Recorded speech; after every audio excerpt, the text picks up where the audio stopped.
I grew up in a Christian family and kind of always had a knowledge of God and the Bible. I had a good example of what it means to follow God and be generous with what you've been given. But I think with that also came the struggle of just believing what my parents believed and not thinking through it myself. So I started coming to Celebration Church in Year 7. I came to youth with a friend and I met some awesome leaders like Jenny and Haley who encouraged me in my walk with God and helped me grow in confidence and taught me what it actually meant to have a relationship with God. And then I kind of started figuring out for myself what it meant to be a Christian and search for the truth for myself, so I wasn't just believing the same things I've always been taught. I don't think there was one moment where God became everything to me. I think there was lots of little moments that added up.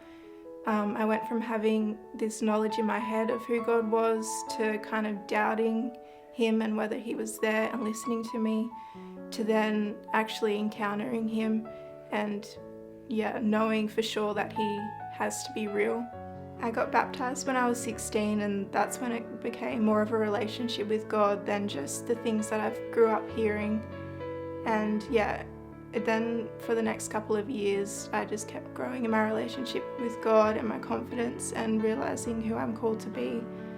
When I was 18 and I left school, I searched for the truth for myself and realized that I wasn't a Christian just because I was grown up that way. It has to be like a supernatural rebirth, and God opened my eyes to what the gospel really meant.